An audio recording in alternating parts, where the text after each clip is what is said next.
Shalom, all praises to Yahweh, Ba'Shem Yahushua, Ba'Shem Harakah Kadash, double honors to the elder apostles, Ruwam, and Shalom to all the brothers, the hopeful elect, doing this work in truth. Um, got this article on Bloomberg. This is what Putin says. BRICs summit shows a multipolar world emerging. Says the Russian President Vladimir Putin said the newly expanded BRICS group showed that a multipolar world is being created in a challenge to the US dominated global order. And yeah, that's the reality of what has been set up. People talk a whole lot of game about how these anything that's coming against the US. I think the only one they want to hear about is China. Everyone's talking about China. They're going to be coming through. Everyone's going to be speaking Mandarin and using chopsticks. Uh, and yeah. But the reality of it is when you go to prophecy, then it lines up who's next. As far as for who's going to bear rule, it's not going to be Moab. It's going to be the kingdom established. It's going to be for Yahweh Shai and Israel as well as joint heirs, starting with the elect. But then what's it say? All these nations now being built up, they're being built up to come against, America, chiefly, and his allies, and even those places allying with America, they're gonna flip as well. But this, like he said, is what a multipolar world, which is basically what that what's the word? Not contention, that antagonist, let's say, someone to go against the US is emerging. So this is what BRICS meets the aspirations of the main parts of the international community, the so-called world majority, Putin said Wednesday at the formal opening of the Leaders Summit in Russia's Kazan.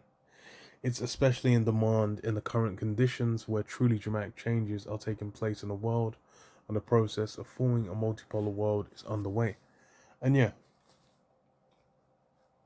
because Russia's played their hand with the invasion of Ukraine, where they're basically showing like, yo, we're willing to, take this thing to war, and there's still people allying with them. And that really, if anything, lets you know everyone's aware that third world war is guaranteed to kick off. Because the same with the Middle East, state Israel's been not provided for. It's been supported. It's been strengthened and guarded by America, and as such, they're that's why they put the smack down on Palestine, and now Lebanon's been becoming the next enemy, and that was what if familiar with the political situation before October 7th last year, you had for maybe 3 years consistent failures of Netanyahu to make a government, and the only times he really got support was when an attack was taking place. So an attack of a high enough scale to where he's like, okay, no, we need to do a full-on invasion. You got the push there, and then from that full-on invasion,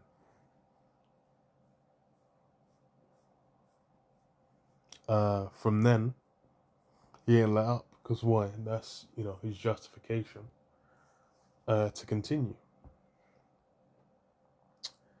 But all these conflicts developing is gonna culminate in a broader conflict that will draw everyone in, and everyone's been drawn in, financially, politically, through donations, through various means.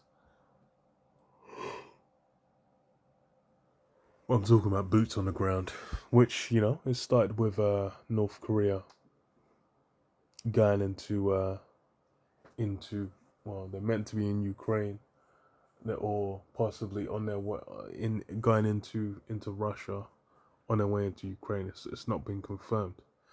So it says Russia is hosting the first summit since BRICS expanded to 9 members in January, with the UAE, Iran, Egypt, and Ethiopia joining Brazil, Russia, India, China, and South Africa in the organization. More than 30 nations, ranging from Thailand to Nicaragua and NATO member Turkey, have expressed interest in joining BRICS, though existing members are split over the wisdom of further expansion for now. It'd be wrong to ignore the unprecedented interest the countries of the global south and east of the countries in the global south and east in strengthening contact with BRICS, Putin told his fellow leaders. At the same time, it's necessary to maintain a balance. Putin later Wednesday held separate talks with Turkish President Recep Tayyip Erdogan and Iran's Masoud Pezeshkian on the sidelines of the summit. Erdogan said the two countries were still working to troubleshoot issues with cross-border payments. US penalties over the Kremlin's invasion of Ukraine and the threat of secondary sanctions on banks in countries that trade with Russia have caused delays and disruptions in payments to and from places like China and Turkey. So yeah, it has as well impacted. That's the sanctions, the financial, you know, weapons being used. And then with those things, that's how it's it maintains, because especially when you go to like payment systems, modern banks, all these things, that's you're dealing with the American sphere of influence when you're dealing with them, and they're able to just cut that shit off. And that's a big aspect of how everything's heading towards the MOTB, the B system, where all these things being digital, it makes all these systems far more manageable. But then that's part of of how those things are going to be used. Because what does it say? BRICS clout is growing. Its 9 members account for 26% of the world economy and 45% of the world's population, versus the group of seven's 44% of global GDP and 10% of its inhabitants. Brazil will host next month's G20 summit, following India's presidency last year and ahead of South Africa's in 2025. Yeah, they're talking about the sanctions. But yeah, with that's the thing is as time's gone on, it's grown in importance, and it's really um those that are in opposition to America. That's essentially the role it's playing, and that's where these people are at, and that's why it's like financial sanctions from the U.S. That's an aspect of it.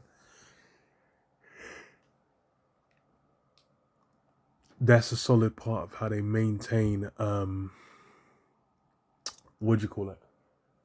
Influence and control in the Western world. Part of how they can, ensure compliance from people as well is what you're having to deal with.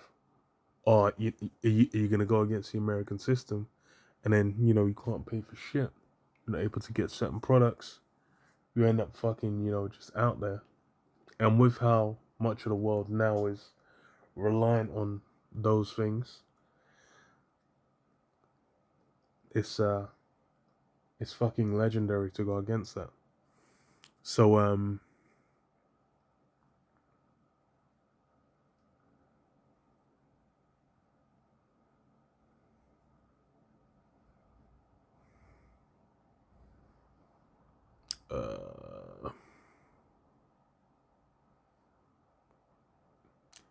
Jeremiah 50:8, it says, "Remove out the midst of Babylon, and go forth out of the land of the Chaldeans, and be as a he-goat before the flocks.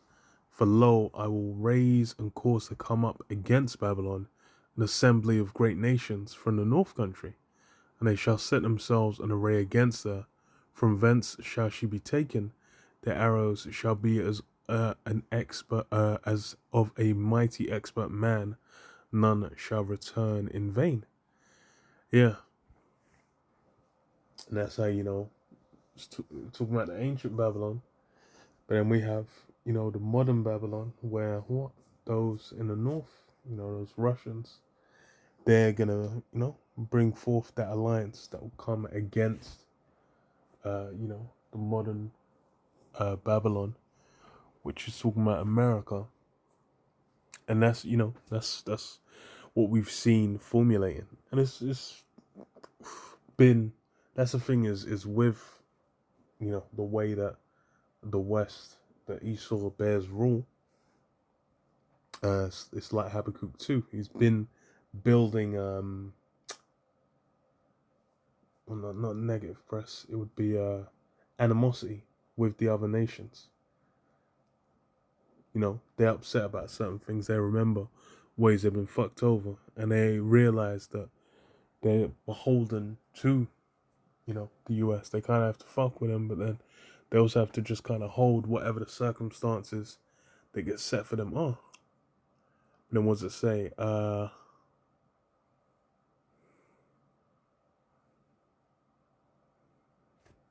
My expert man, none shall return in vain.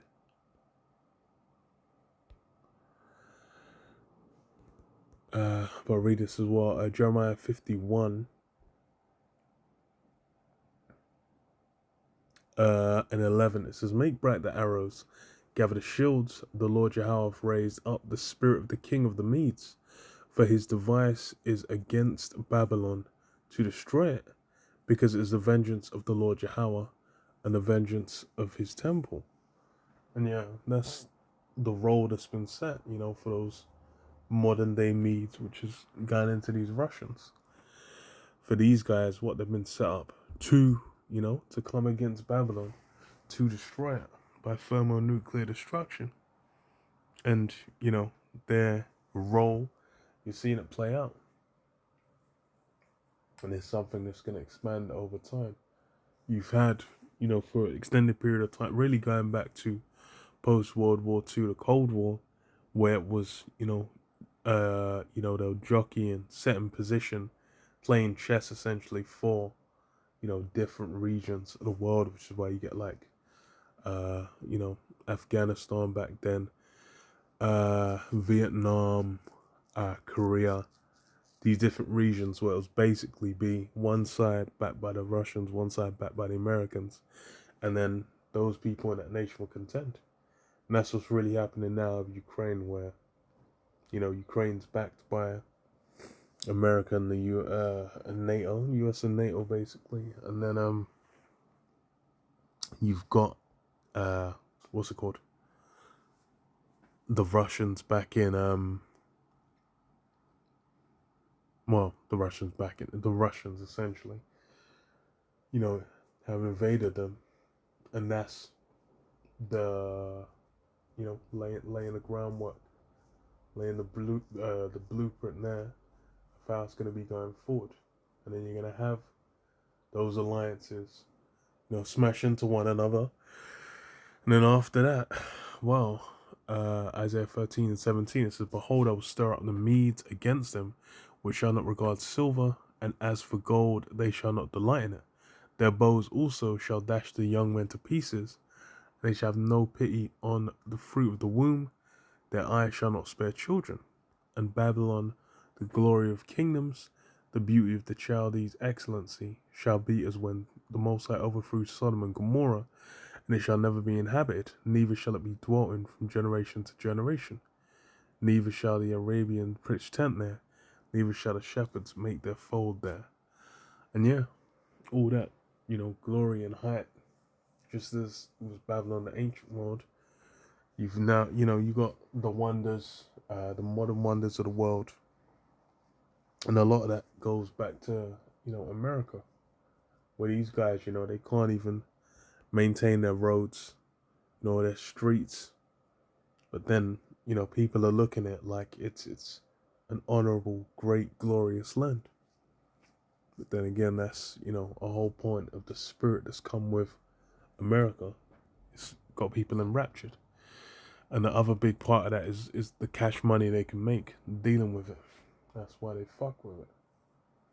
But, all that pride, all that glory is going to be as naught. Because why? That someone's been set up, man. These Russians, these Medes, they've basically been set up to contend. But yeah, I'll leave it there. Shalom.